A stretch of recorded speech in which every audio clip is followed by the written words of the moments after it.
Hi, I'm Andrew Walsh of DaytonVistas.com, and today we're going to look at where the Wright brothers lived and worked in Dayton, including several long-lost sites and a few that are still here, including one that was miraculously saved thanks to the discovery of a single photo. I'll also cover where the commonly understood history actually appears to be incorrect. So, to start, Dayton has a rich history of innovation in a wide variety of industries, but the Wright brothers and their quest to achieve powered flight is certainly the most famous. Wilbur and Orville lived and worked in several different places around the Gem City, so tracing the locations can get a bit complicated. Let's begin on the house front. So, the Wright brothers' home, where the family lived from 1871 to 1914, was located at 7 Hawthorn Street, just west of the Great Miami River and downtown, in what is today the Wright Dunbar neighborhood. The home has been described as a modest two-story Victorian frame dwelling, and it stood on a lot less than 40 feet wide. Milton and Susan Wright moved to this home in early 1871, and it's where Orville was born that same year. Wilbur had been born in 1867 in Indiana, and their sister Catherine was also born here in 1874. Now, the family did not occupy the house continuously throughout Wilbur and Orville's childhood, though, due to Milton's travel as a prominent member of the Church of the United Brethren. He was elected as a bishop in 1877, and then from 1878 to 1884, the family moved to Cedar Rapids, Iowa, and Richmond, Indiana, before returning for good to Dayton after that. And sources say that their home stood out due to its Victorian porch that wrapped around the front and one side of the house. And Wilbur and Orville actually built that porch themselves, using a lathe that Orville had made from scrap metal and wood. Now, it was while living in this house that the Wright brothers began their studies in aviation, but they first worked in the printing and bicycle businesses, all in close proximity to their home, as you can see here. Orville had become interested in printing from an early age and had started a small job printing business with a classmate in 8th grade. Later, showing some of the ingenuity that would later help them tackle the problem of human flight, Orville built his own printing press in 1888 with Wilbur's help, and then rented space in 1210 West 3rd Street under the name Wright Brothers Job Printers. Orville published several newspapers such as the West Side News and the Evening Item, and Wilbur contributed as an editor and writer. Many believe that famous author Paul Laurence Dunbar, a school friend of Orville, also contributed to the West Side News, as several uncredited poems bear his style. Orville also briefly published Dunbar's own paper called the Dayton Tatler. But job printing, not newspapers, made up the majority of the Wright operation, including printing minutes and reports of church conferences, advertisements, holiday menus, letterheads, calling cards, directories, and annual reports. Now, in 1890, the business moved to the newly erected Hoover Block building at the southeast corner of 3rd and Williams Streets. Orville and Wilbur occupied the three-story red brick structure until 1895, renting an office suite on the second floor. The building still stands today and will come back into the story later on. Then in about 1892, the Wrights became fascinated by the bicycle craze that was sweeping the nation, and they opened their own shop called the Wright Cycle Exchange to give them a new challenge in addition to printing. They would occupy a somewhat confusing array of bike shops in the 1890s. According to multiple sources, the first two bike shops they occupied were located on the same block at 1005 West 3rd and 1015 West 3rd Street. Many sources also state that the first Wright Brothers bike shop was located in the structure that later became the Gem City Ice Cream Building, which was demolished just recently in 2022. But research by Matt Yanni on his website, Getting the Story Right, shows, in my opinion, that this is not the case. So Yanni explains that in 1892, when the Wrights opened their bike shop, the structure at 1005 West 3rd Street was a small single-story building, as you can see here, which was then demolished in the mid-1890s for the construction of a two-story building, the Nicholas Block, which was the one that was later expanded into the larger ice cream factory. So if all this is correct, that means the Wrights could not have occupied any part of the Gem City ice cream building, despite many reports to the contrary that even included national and international news outlets when it was set to be demolished. Yanni also shows evidence suggesting that 1015 West 3rd was actually their first location and that the brothers never even had a shop at 1005 West 3rd Street at all. I've linked his article in the description if you'd like to read more. But either way, in 1893, the brothers moved to 1034 West 3rd and changed the company name to the Wright Cycle Company. In 1895, they would consolidate their printing and bicycle businesses at a new shop at 22 South William Street, just south of the Hoover Block. Here, their business evolved in a couple of ways that affected their forays into aviation.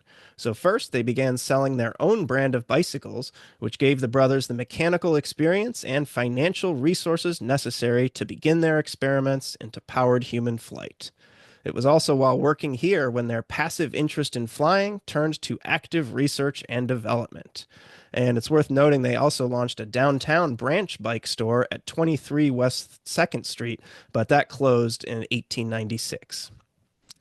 So the brothers moved to their final shop, located in 1127 West 3rd Street, in 1897. They occupied this building from then until 1909 as they made ever more significant advances and stopped producing bicycles altogether to focus on the airplane.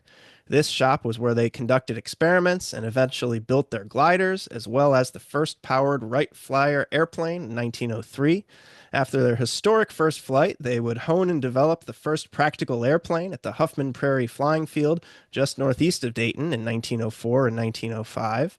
They would conduct successful flying demonstrations in the US and Europe in 1908, and they would even begin to manufacture airplanes the following year. So, as a quick aside, the Wright Company was incorporated in 1909, and the factory buildings shown here were constructed in 1910 and 11, the first factory in the country built specifically to manufacture airplanes. Afterward, it was owned by GM and grew into a sprawling complex housing its inland division, later known as Delphi, which closed in 2008. Most of the rest of the plant was demolished, but the historic structures remain. But they caught fire in 2023 and suffered significant damage.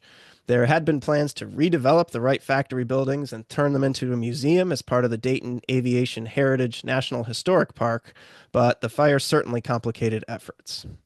So returning to the Wrights, after all their flying accomplishments in the early 1900s, the other home associated with the family comes into play. So the mansion known as Hawthorn Hill.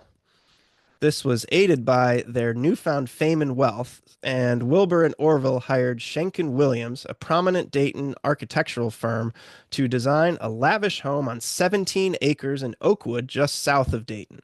But Wilbur abruptly died in 1912 before the house was completed. In 1914, Orville, Milton, and Catherine moved in.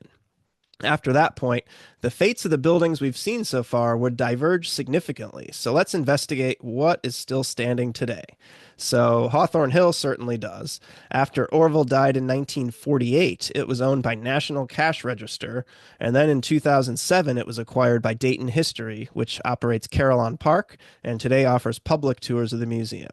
The homestead is today just 3 acres, though, after much of the surrounding land was later sold off. The earlier family home at 7 Hawthorne Street, on the other hand, only remained in Dayton for a couple of decades after the Wrights vacated it. In 1936, it was moved to Greenfield Village in Dearborn, Michigan by Henry Ford, along with the famous Fifth Cycle Shop that stood at 1127 West 3rd, which is today an empty lot. Many in Dayton today lament that such prominent historic sites were moved away from the city. At the time, though, there wasn't widespread backlash, and the move was even strongly supported by Orville. Many people thought it was the best way to ensure the building's long-term preservation, as automobile-fueled growth of outlying districts was already causing urban neighborhoods like the Wrights to suffer vacancy and decline. Just look at their own move from West Dayton to Oakwood as indicative of the broader trend. Today, there's just a porch fragment on the original site, but just across the street at 4 Hawthorne Street, you can find a reproduction of the Wright home, which was built in 2003. As for the other bike shops, the first 3 locations have been demolished, and it's just the one at 22 South Williams that remains in Dayton. And it's something of a miracle it wasn't lost as well. So soon after the Wrights moved out in 1897, the building was converted to a 2-family residence.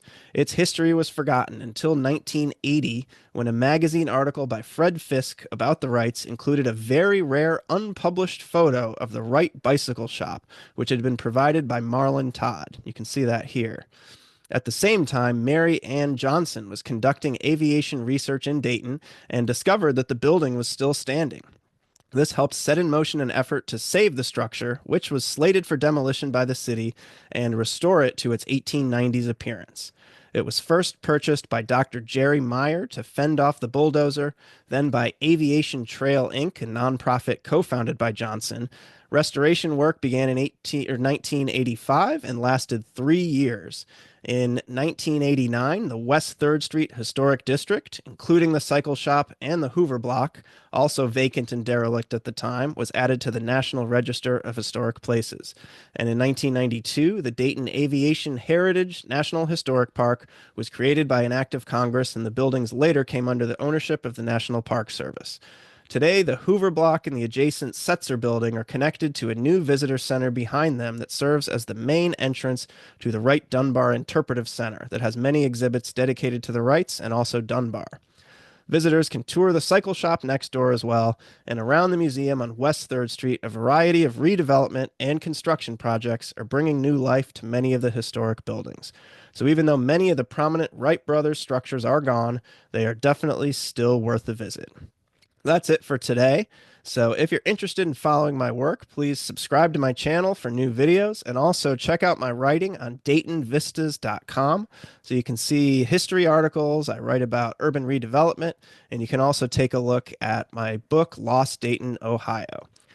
And if you're interested in keeping up with my writing and speaking events and any new book projects, you can join my email newsletter, DaytonVistas.com/newsletter. And I'll have all of those links as well as some that I mentioned in the video in the description. So thanks again, and see you next time.